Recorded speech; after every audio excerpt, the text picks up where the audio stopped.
토익 알고 공부하자. 안녕하세요, 여러분. 이번 시간에는 토익에 대한 전반적인 내용, 어떤 시험이고, 그리고 구성은 어떻게 되고, 그리고 문제 유형은 어떤지 이런 부분들에 대해서 알려드리고자 영상을 만들게 되었어요.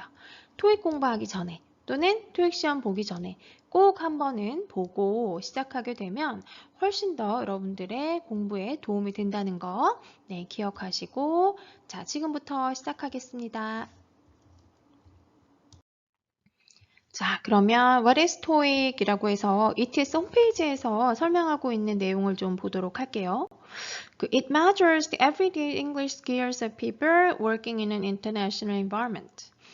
자, everyday English skill을 이제 평가하는데 자, 어디에서 working, 일을 하는 그런데 international environment에서 일을 하는 사람들의 매일매일 사용하는 그런 English skill을 측정하는 시험이다 라고 하고 있어요.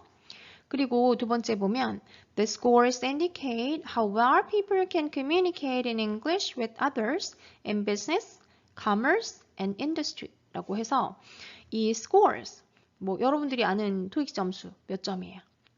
만점은 990점이죠. 만점 990점이라고 했을 때 이 990점은 얼마나 잘 사람들이 커뮤니케이트 할 수 있는지 어떤 언어로?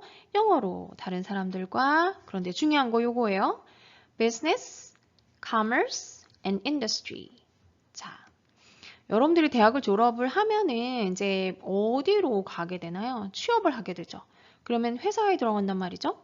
그러면 회사라고 하는 게 뭐 우리나라에서만 그런 어떤 기업 활동을 하는 회사도 있지만 지금은 거의 이제 다국적 기업이 굉장히 많아요.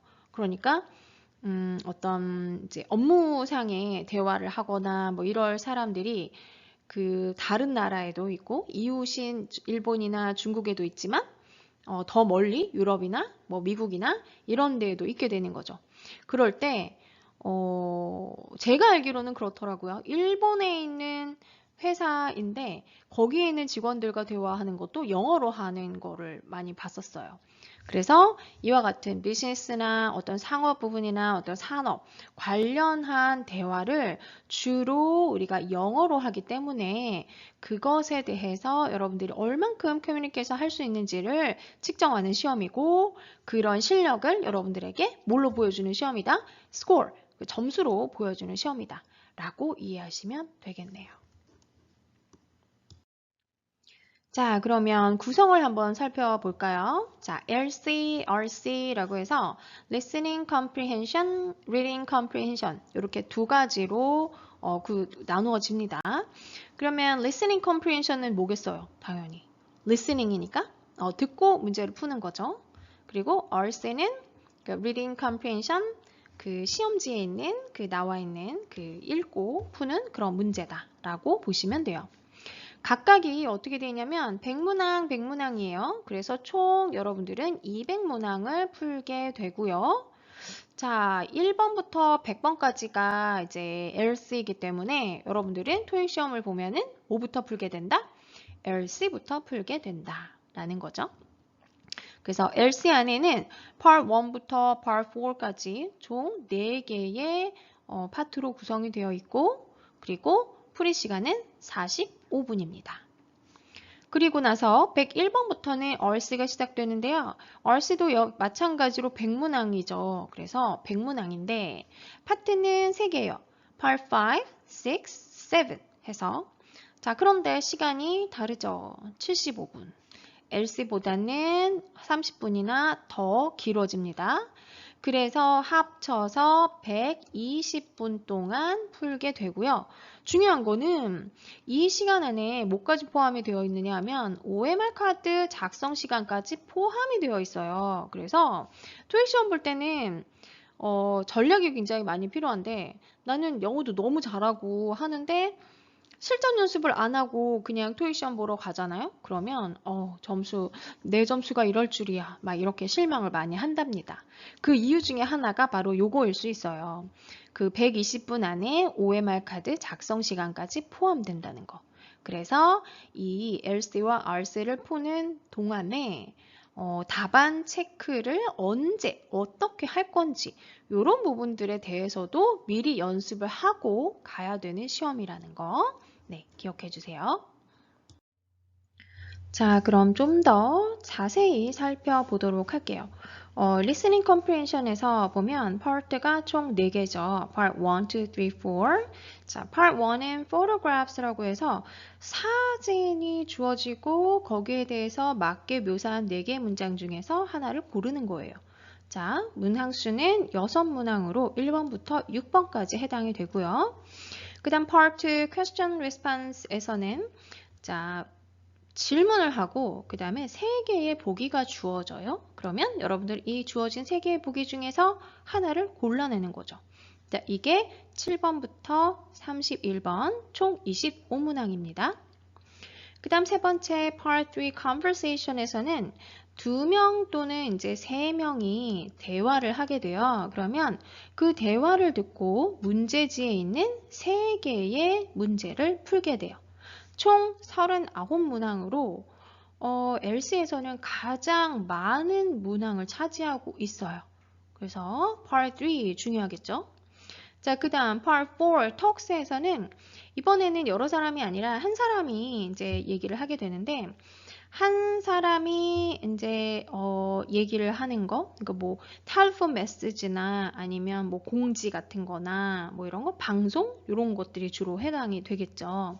그런 걸 듣고 마찬가지로 3개 문항을 이제 풀게 됩니다. 71번부터 73번까지 이런 식으로 문제는 모두 문제지에 나와 있고 읽으면서 풀면 돼요. 자, 그렇게 해서 30문항 그래서 총 100문항이 되고요. 그 다음 reading comprehension으로 가게 되면은 이제 part 5 incomplete sentences. 자, 문장 하나가 주어지고 거기에 빈칸이 하나가 들어가요. 그러면 맞는 거를 A, B, C, D 4개 중에서 골라내는 거죠. 문법을 묻는 문제, 어휘를 묻는 문제, 그리고 이 2가지를 다 복합적으로 묻는 문제 이런 것들이 포함이 됩니다. 총 30문항이고요. 그 다음 part 6 text completion에서는 passage가 주어지는데 이 하나의 passage 안에 4개의 이렇게 빈칸이 들어가요. 그러면 3개는 part 5와 문제의 형태가 똑같지만 나머지 하나는 주어진 4개의 문장 중에서 하나를 골라내는 거예요. 그 빈칸에 들어갈. 그래서 문장 삽입 문제라고 하죠. 총 16문항이고요. 그 다음 마지막으로 Part 7 Passages에서는 이제 우리가 쉽게 말하면 독해라고 하는 건데 여러 가지 종류의 이제 패시지들이 나옵니다. 그러면 그걸 읽고 주어지는 문제를 푸는 거예요. 적게는 2개 문제에서 5개까지 이렇게 되고요. 보통 이 부분에서 여러분들이 많이 시간이 모자라다, 못 풀었다 이런 얘기를 굉장히 많이 해요. 그래서 시간 관리가 굉장히 중요한 부분이기도 합니다. 문항수는 54문항이기 때문에 얼스에서는 가장 많은 문항수를 차지하고 있어요. 자, 그럼 Part 1 한번 볼까요? Part 1은 Photographs에서 그림, 지금 보이는 것처럼 이 그림을 보고 4개의 문장. 이제 여러분들 시험 보면 그 시험지에는 아무것도 없어요. 그냥 그림만 있고 A, B, C, D 있는데 A하고 이제 문장 불러주고 B하고 문장 불러주고. 자, 그러면 여러분들은 이제 맞는 거를 골라내는 거죠. 토익 시험은 전부 다 객관식이기 때문에 이제 보기 중에서 하나만 고르면 됩니다. 자, 다음 Part 2. Part 2는 들려주는 질문과 그에 따른 3개의 답변 중 질문에 적합한 답변 고르기인데 여기 보면 You were here and you were also here 이라고 해가지고 시험지에는 사실 이것들이 드러나지 않아요. 아무것도. 그러면 여러분들은 귀로 들려주는 내용만 듣고 A, B, C 중에서 이제 맞는 거를 골라내는 거죠. 그래서 토익 시험을 보면 볼수록 Part 2가 정말 어려워요 라고 하는 친구들이 굉장히 많아요. 그래서 여러분들도 Part 2 같은 경우는 조금 이제 좀 많이 듣는 연습을 해서 좀 그 스피드도 따라가야 되고, 그리고 그 문제의 특성, 뭐 이 같은 경우는 이제 where로 해서 장소를 물어봤잖아요. 그러면은 장소를 제대로 답해준 답변을 고르는 방법, 이런 것들을 좀 연습을 하는 것이 필요합니다. 자, Part 3 볼까요? Part 3에서는 2명 또는 3명의 대화를 듣고 문제지에 제시되는 3개의 문제를 풀어요. 자, 보통은 뭐 여자, 여기도 보면 woman, man 해가지고 남자, 여자가 이제 번갈아 가면서 대화를 하는 경우도 있는데 3명이 되는 경우는 뭐 남남녀, 남녀남, 뭐 남남 이렇게 될 수도 있고 뭐 남자만 3명이 될 수도 있고 하기 때문에 뭐 남자, 여자 특정한 어떤 직업군을 가지고 구분되는 건 아니기 때문에 이제 각각이 어떤 관계를 가지고 대화를 하는지 잘 듣는 게 중요하겠어요. 자, 그럼 제시되는 문제를 볼까요? You will read. 여기 보면 you will then hear 해서 문제를 불러줍니다. 문제를. Why is the woman calling? 이라고 하는데 이거는 여러분들 문제지에도 나와 있어요. 그래서 이제 보면 되고 그래서 32번, 33번, 34번. Part 3에서는 하나의 대화문에 3개의 문제가 세트로 나온다는 거 중요하고 그 다음에 거의 이제 이 문제의 내용이 대화의 순서와 거의 맞게 되는 경우가 많기 때문에 이게 들으면서 문제를 보면서 이렇게 풀어 나가는 방법도 있습니다.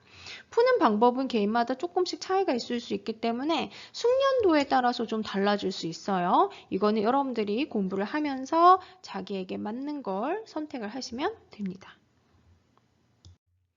자, 이번에는 Part 4. Part 4에는 한 명의 담화를 듣는 거예요. 단 한 명이 얘기를 쭉 하죠. You will hear 해서 71번부터 73번까지 해당되는 담화를 듣는데 하면서 man, 남자가 Hello, Mr. Lee부터 시작해서 쭉쭉 얘기를 하게 돼요. 자, 그러면 여러분들은 어떤 문제를 보게 되느냐? 자, 그럼 문제 볼까요? You will then hear 해서 71, 그 다음 72, 73. Part 3와 마찬가지로 3개 문제가 한 세트가 됩니다. 그래서 하나의 담화를 들을 때 여러분들의 눈은 이렇게 문제지에 71, 2, 3. 3개의 문제를 같이 들으면서 풀기도 하고 아니면 사람에 따라서는 이제 다 듣고 그 다음 문제 불러주면서 이제 읽으면서 풀기도 해요. 요거는 개인차가 살짝 있기 때문에 본인에게 맞는 걸 선택하시면 됩니다. 자, 이번에는 RC로 넘어가 볼게요. RC로 넘어가면은 101번 Part 5부터 시작을 하는데 지금 보는 것처럼 문장은 하나예요. 그런데 문장 하나 안에 이렇게 빈칸이 하나 딱 주어지고 여기에 들어갈 것이 무엇이냐 이렇게 이제 주어지게 되겠죠. 자, 그러면 Part 4, 5 같은 경우는 101번부터 130번까지밖에 해당이 되지 않습니다. 주의해야 되는 건 뭐냐면 RC로 들어가면 RC에 있는 75분을 다 아주 남게 쓰는 사람은 못 봤어요. 거의 다 모자르다고 얘기를 하죠. 특히나 Part 5에서 30문제에 너무 분석적으로 열심히 풀다가 시간을 너무 많이 허비해서 뒤에 가서 시간이 모자란 경우 굉장히 많거든요. 그래서 Part 5 30문제를 전략적으로 정말 이런 문법 문제 그리고 어휘 문제 뭐 어휘 문법 혼합 문제 이거에 따라서 좀 전략적으로 좀 접근하는 게 필요합니다. 그래서 Part 5 같은 경우 한 뭐 15분에서 20분 정도 넘어가지 않게 푸는 것을 권장을 해요. 자, Part 6를 보게 되면은 Part 6는 주어진 passage가 이렇게 길게 나오죠. 그리고 빈칸이 중간중간 있어요. 131번, 132번, 133번, 그리고 134번. 자, 그러면 문제 유형은 앞에 Part 5하고 3개는 똑같아요. 3개는 똑같은데 나머지 하나는 뭐냐? 여기에 이제 ABCD로 주어지는 4개의 문장 중에서 하나를 집어넣는 거죠. 그래서 문장 삽입 문제라고 하는데 요 문제가 가장 시간이 좀 많이 드는 그런 문제라고 볼 수 있어요. 그래서 시간 관리하는데 조금 주의하셔야 되는 문제 유형이다 라고 볼 수가 있겠네요. 문제 볼까요? 131번, 132번, 133번. 그래서 요 세 가지 문제는 뭐와 똑같다? Part 5와 그 크게 다르지 않다. 문법, 어휘, 그리고 문법, 어휘, 혼합 문제 이런 것들이 주로 나오고 그리고 134번 가게 되면은 이렇게 지금 문장들이 이제 제시가 되고 그 빈칸에 알맞게 들어가는 문장을 찾아주는 거예요. 요걸 하기 위해서는 좀 문장들을 좀 많이 읽어봐야 되고 패시지 전체를 읽는 데 있어서 전반적인 구성 그리고 흐름 이런 것들을 맥락 이런 것들을 잘 파악해야 되겠죠. 그래서 좀 어려운 문제 유형이다 라고 볼 수가 있습니다. 네, Part 7 보겠습니다. Part 7은 주어진 지문을 읽고 제시된 2개에서 5개 문제를 풀기가 되는데 볼게요. 여기 보면은 questions 147 to 148 refer to the following advertisement. 그래서 어떤 지문 유형이냐는 걸 이렇게 보여주곤 하는데 이렇게 지문이 주어지면 여러분들은 어떻게 해야 돼요? 이 지문이 무엇을 나타내는지 쫙 읽어야 되겠죠. 그리고 문제가 주어집니다. 문제 볼까요? 자, 문제 보면 147번 What is suggested about the car 해가지고 이렇게 이제 지문에 제시된 어떤 특정 사물, 사람에 대한 내용을 묻게 되죠. 그러면 A, B, C, D가 이렇게 나오면 suggested 되니까 언급된 내용 중에 맞는 걸 하나를 골라야 되겠죠. 그 다음에 148번 According to the advertisement, why is Miss Gobarny selling her car? 이 사람이 왜 자기 차를 팔려고 하는지 그 이유에 대해서 묻는 건데 그거 마찬가지로 4개 중에 하나를 고르게 됩니다. 네, 이렇게 이제 골라내는 문제고요. 이러한 유형으로 총 54문제니까 굉장히 많은 문항이 포함되어 있어요. 아까도 얘기했지만 시간이 모자란 이유를 거의 이제 우리가 Part 7 때문에 그렇다라고 얘기하는데 토익 시험에서 중요한 게 그 RC 하는데 주어진 75분이 그렇게 길지 않아요. 마킹 시간을 한 5분에서 10분을 떼놓으면은 총 65분으로 잡는데 그러면 파트 5에는 한 15분 정도, 뭐 6에 10분 정도 하면 25분 날라가죠. 그러면은 한 40분 정도를 쓸 수 있단 말이죠. 그렇다고 이 40분이 모든 패시지를 다 정말 나는 이거 정독할 거야. 정확하게 읽어낼 거야. 라고 하는 마음가짐으로 해서는 할 수가 없어요. 그래서 패시지마다 이제 특징들이 있어요. 그 특징들에 맞춰서 어떤 패시지는 이제 뭐 핵심 내용이 여기 나와 있으니까 그거 위주로 잘 내용 파악해서 문제 풀 거야. 뭐 이러한 나름의 전략이 좀 필요한 거죠. 네, 그렇게 해서 여러분들이 준비하시면 되겠습니다. 자, 그럼 지금까지 살펴본 우리 토익에 대해서 이제 토익 시험을 준비하는 데 있어서 여러분들이 유의해야 되는 거 4가지 정리를 해봤어요. 첫 번째는 뭐냐면 비즈니스 단어나 표현 익히기. 고등학교 때까지 배운 그런 이제 뭐 독해나 이런 영역에서는 다뤄지지 않던 그런 비즈니스 관련 단어나 표현들이 있거든요. 그런 것들을 좀 중점적으로 다뤄주는 게 좋고, 그리고 요즘에는 좀 일찌감치부터 주식 같은 거에 이제 관심을 갖는 학생들이 좀 많아요. 그죠?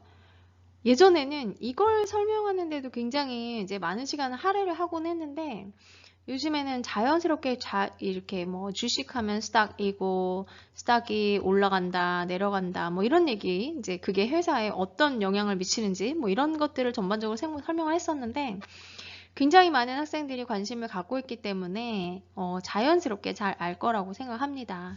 그래서 비즈니스 관련된 그러한 단어나 표현 그리고 그걸 둘러싼 상황들에 대해서 좀 더 관심을 가지면 좋겠고요. 그 다음 두 번째, 미국, 영국, 호주 발음 유의하기. 우리에게 좀 친숙한 그러한 이제 발음은 미국 발음이에요. 그죠? 그런데 영국, 호주 발음이 토익에서는 문제가 되는 경우가 있습니다. 그런데 크게 뭐 걱정할 필요는 없어요. 영국, 호주 발음 같은 경우는 A나 O와 같은 모음 발음 경우에 크게 변화가 없어요. 그냥 O 이렇게 발음하고 그 다음에 특정 단어인 경우 보면 schedule이라고 하잖아요. 우리는. 그런데 이제 뭐 영국 발음은 schedule이라고 해요. 그래서 이런 몇 가지 것들만 주의하면 괜찮으니까 많이 듣는 연습을 좀 생활화하는 것이 중요하고요. 세 번째, 내가 알고 있는 문법 지식 확인하기. 대학생이 돼서 토익을 하니까 이렇게 지도를 하다 보면은 문법에 대해서 많이 모르는 경우가 좀 이제 있어요. 그래서 물어보면 고등학교 때 문법 안 했어요 라는 얘기를 좀 많이 하거든요. 그렇다고 해서 영어를 못하는 학생이 아닌데 그래서 토익에 대해서 왜 이게 문법이 중요하냐면 문법을 알아야 일단 Part 5 같은 경우는 풀 수 있는 문제들이 많이 있고요. 그 다음에 이제 6도 마찬가지지만 7에 있어서도 정확한 독해를 위해서도 이제 필요합니다. 그래서 내가 알고 있는 문법 지식을 한번 점검하는 게 좀 중요해요. 그리고 어떤 부분에서 잘못 알고 있고, 그리고 토익을 하기 위해서는 어떤 부분을 재정리해야 되는지 그런 것들이 좀 필요하고요. 그 다음에 네 번째, 같은 뜻을 나타내는 여러 가지 표현. 보통 우리가 동의어라고 하잖아요. 그죠? 동의어라고 하는데 동의어가 굉장히 중요한 이유는 뭐냐면 이제 패스지를 이제 열심히 읽었어요. Part 7에서. 그리고 문제를 풀려고 봤더니 여기에 핵심 내용에 해당하는 단어가 똑같이 쓰이지 않아서 이거 없어 라고 해서 이제 고민을 하다가 시간을 많이 이제 할애하는 경우가 있는데 Part 7 같은 경우 특히 그 지문에서 쓰인 단어를 그대로 쓰지 않아요. 같은 뜻을 나타내는 다른 동의어를 쓴단 말이죠. 그러면 그런 것들을 많이 알고 있어야 이게 답이구나 라는 거를 알 수가 있겠죠. 그래서 토익 문제 푸는 데는 요 네 가지 아주 중요하답니다. 그래서 여러분들이 토익 공부하는 데 있어서 이런 부분들을 조금 신경 써서 공부한다면 훨씬 더 수월하게 그리고 좀 편안하게 그리고 이제 짧은 시간 안에 만족하는 그러한 점수를 얻을 수가 있을 거예요. 네, 여기까지 이해되셨나요? 네, 여러분들이 토익 공부하는 데 있어서 좀 더 도움이 되기 위해서 따로 영상을 이렇게 만들어 봤는데요. 네, 공부하는데 좀 더 길잡이가 되는 그러한 영상이었는지 모르겠어요. 도움이 되셨으면 좋겠고, 네, 공부 열심히 하셔서 모두 만족스러운 결과 만드시길 바라겠습니다. 감사합니다.